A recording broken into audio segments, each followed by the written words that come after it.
Walang silbi. Sana nga, hindi ka na lang binilhan. Mo, paano ka matututo? Binilan ka ng gamit, nag-stop ka na. Totoo talaga. Inutos-utosan lang tayo ni Norme. Kinakawawa. Grabe mga pangga. So yan, nagpapagawa na tayo ng mga modular tsaka yung sa glass ngayon. So dahil sobrang liit ng space natin, sobrang init. So dito sa gym sila nag-ano. O diba? Gamit na gamit yung gym. Yes, so napaalam ako ha, baka bash na naman tayo dyan. Nagpaalam ako ha. Mga ibang tao dyan, panay comment na masasama, pero di nila alam yung buong storya. Oh, galit ka na niyan. Hindi. Hindi Storya ba? lang, storya. Lo! Asimbuli na daw nila yung para sa kitchen natin, May. Ayan. Ang bilis lang pala talaga, May, no? Modular, tapos dito naman na side is yung sa glass. Huh? May tingin ako sa kanila, may paano sila maggawa ng ano mo kasi next time, ako na maggawa. Ikaw na magawa. Hindi ka na magano kina sir? Hindi na rin nila aayusin. Hindi Dahil sa mga DIY mo. Oo, nadi-DIY tayo, yung mga low-key lang na DIY, hindi perfect, pero nakagawa. So ito na yung kinakat pala nila, May, yung frame ng glass. Ay, oo nga. Yung glass pa lang mismo, hindi pa dumating. Pero yung mga frame yung inuna nila sa pagkat. Galing no. Oh, ito yung Bilis niyo ah.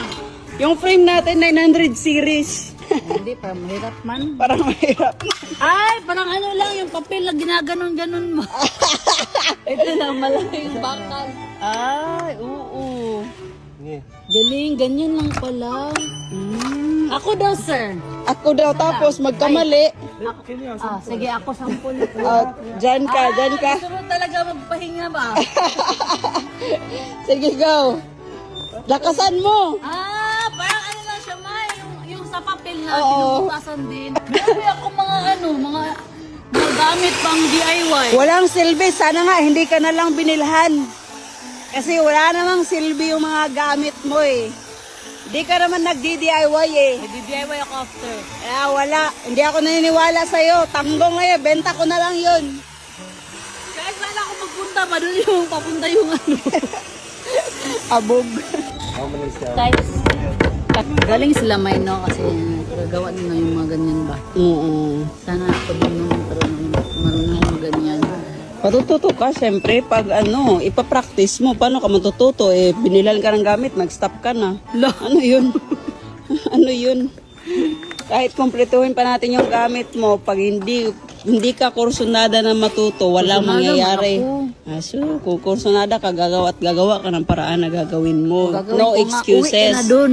No excuses. Uwi na. Papauwi na, bantay, mangita ka. Uwi ka, kuha ka mas. Inutusan, ganun ako guys, inutusan lang. Yun, totoo talaga. Inutos-utosan lang tayo ni Norme, kinakawawa. Ay? Baka sabihin lang, totoo yan. Bilis. Totoo ba yan? 2 minutes lang yung lumipas. Ikaw na lang mag-isa? Iniwan.